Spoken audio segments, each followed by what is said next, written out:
This video could get emotional. I'm going to try hard not to let that happen.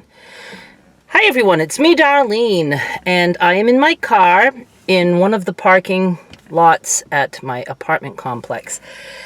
I just delivered my packages to the post office. I've had a very busy morning so far, and it's probably around 10:30 a.m. I got up, I had a couple of eBay orders. I got those ready. All my orders for my sale this weekend were done, and I did a load of laundry. I started a load of laundry. So I put my laundry in the car, all my packages in the car, and my stuff that has been gathering for trash, boxes, things like that, in a little shed that I have. And I put that in my car. So I stopped at Derek's first to start my laundry. And then I went to the dumpster, took care of that stuff. Then I went to the post office, took care of that stuff. And now I'm taking care of this, a video. 1 year ago today, October 31st, for Halloween, was the last time that I woke up in my old house. I was never going to be sleeping in that house again. Derek and Skylar, I flew them in from Mississippi to Maine to help me get my mother here to Mississippi. I can't remember if I flew them in the day before or 2 days before. I find it hard to believe that I would have booked something just the day before, because if things happened with the flights and stuff, they wouldn't have been here. I don't know. I do remember them spending time with me finishing up all the cleaning, so I'm thinking maybe 2 days before. My mother was in respite at a hospice house. When I think back at all the things that could have gone wrong, it just makes me so sick. But that morning I woke up, did some last minute things, and we got in the car probably around, I don't know, it was early, maybe 2 o'clock in the afternoon, or yeah, around there, I think. All I remember is that it was a 12-hour trip from the moment we left the house to the moment we got my mother into Derek's apartment, because we had to go pick her up at the hospice house. We had to return the rental car. We had to be there early because she didn't have valid ID, so we had to bring a letter from hospice and stuff, and we had to do a separate, different way for security. And then, we just wanted to make sure we were there on time. We had a layover. We had a layover that we had to handle.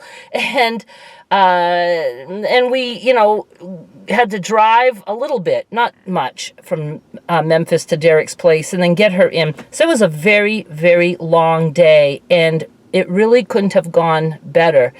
And Derek and I were worried about completely different things. He was worried about my mother. He's like, what if she dies on this flight?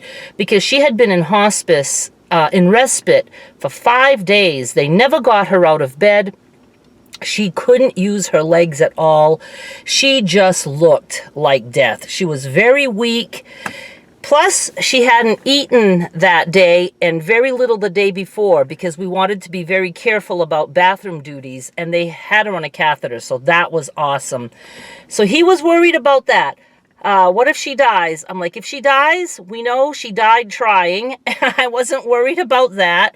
And he was very concerned about how she was going to be, going from wheelchair to the airplane seat. And he was the one that was going to be doing all that, although he did get help, even from the pilots. Everybody on Southwest was so awesome about helping us out. And so, I was worried about things like flights being delayed or canceled. What if we have to spend the night in a hotel? Those were the things I was worried about, especially like, the layover. Things can happen when there's a layover. And, but again, we just got through it. If you ever want to go watch his video, if you haven't yet, about that move, that's on his channel. I'll link to that one in the description of my video. He's the one that did most of the talking about the trip, because I wasn't mentally able to. I was so stressed out, exhausted, tired. So many things went wrong even before we left, my car shipment, my furniture shipment. You know, I just don't know. I just don't know how I got through it all. And so we left, and I was never to ever sleep in that house again. And that still fucks with my mind, because I feel like this, living here in Mississippi, I still feel like it's very temporary. Like I just came here and rented an apartment for a while until I go home. But that's not going to happen. You know, I shouldn't say never. But, you know, I don't know. I try to tell myself nothing's final. We never know. I could end up back in Maine. I don't know. I just have to tell myself that to try to feel better about it. Just like I tell myself all the time, I can drink again. If I make it to my 80s, I'll start drinking in my 80s. That's how I just let myself know nothing is final if you don't want it to be. I can always be a drunk again. I don't want to be now, but when I'm in my 80s, who cares? So I just always say later. I can do that later. So maybe I can move to Maine again later, some other time, you know? But yeah, this doesn't feel like home to me. I feel like I'm visiting, and that's okay. You know, I can think of it as a really long vacation where I work my ass off. Okay, I got through that pretty good. And so it's Halloween, and here's what I decided to do. I, really didn't feel like just being alone at my apartment and handing out candy in case kids come. My neighbor said last year she got like 2 kids. That was it. And I thought, I'm just going to feel probably sad and lonely. So I thought, I'll ask Derek if he doesn't mind if I come over and bother him. I knew he'd be watching football, and that's his plan. But I said, how about I come over and just crash on your couch? He's like, yes, come. I'll teach you football. And I told him, you don't even have to worry about that. I'll bring my iPad. And I told him I will, bring some candy bars in case we get kids. And, I would love to hand out candy. And I thought his apartment is not like way in the back like mine is. So I don't know. I don't care. Whatever candy's left, he can have it. He and Skylar can have it. Skylar is going to be out with her friends. I don't know, and he doesn't know, if there'll be any driving needed by him. There's other parents involved, but he's just going to hang out at the apartment, and if she needs rides or the kids need rides, and there's supposed to be a gang of them, I'm hoping I can see her and her friends, whoever's there first, before they go out, or at least Skylar. She is supposedly wearing all white with blood all over her, so I kind of like that. Those are the kind of costumes I liked, gory things. And then the whole month of November, I will be reminded about it being probably the most stressful month of all of our lives, especially Derek's.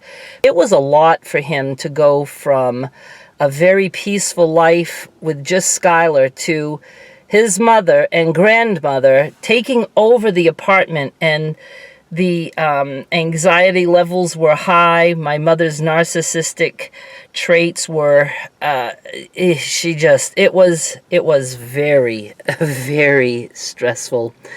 But somehow we managed to make it through that too. I think. Did I make it through that? I sometimes think I didn't, because I do still feel damaged permanently in many ways. My lack of trust in people, that for this move, and just, I know I did a video when all this was going on saying something like I am permanently damaged, and I still feel like that in many ways. And I think that any gigantic change like that is probably impossible to get through without feeling something like that. I don't think it would have been possible for it to go perfectly. But for the most part, the things that really mattered, like no flight delays and things like that, those things all fell into place for us. So we were very, very lucky. And now I, like I said, started a load of laundry. I obviously take my car for that. I don't want to walk with a bunch of laundry.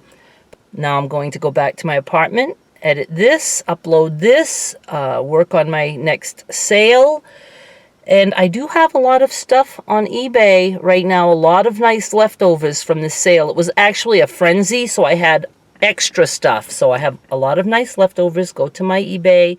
Link is in the description of this video and go see what I have. If I get enough orders, I will go out again this afternoon and drop those off because it's very early and I'll be, happy to take another ride later this afternoon.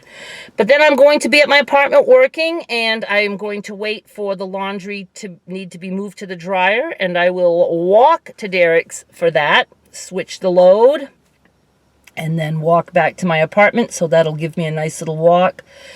And then later, go get my laundry and put it all away. I could have done laundry tonight when I was there, but my rule is that when a load of laundry is done, I have to put the clothes away. I can't let it sit in the basket for months. Not even overnight. It has to be put away that day, and I didn't feel like doing that. I know I wouldn't feel like doing that tonight when I get home. The last thing I'm going to want to do after leaving Derek's tonight is put laundry away. So I'm going to get that all done. And what other tasks do I have to do today? I don't know. But I just wanted to jump in and say that I can't believe it was a year ago today that we did that. I just wish it could all be over with, but it's still not in many ways in my head. But again, I have to remember that a lot of things did go right. I sold that old house. We made it to Maine to get my mother's remains buried. So, we've been just chugging along, getting things done like we're supposed to. That just, to me, still feels like there's a lot to be done. I need a will. I want to make sure that everything is in place, even things like my passwords. I still have not given Derek a list of my passwords, and I've been saying this for years because I want him to be able to manage my stuff if something happens to me, either shut everything down or, so I worry about everything, every little thing. And now I worry that this video is getting too long. I am just going to say bye. Thank you so much for watching. I'll be back with more soon.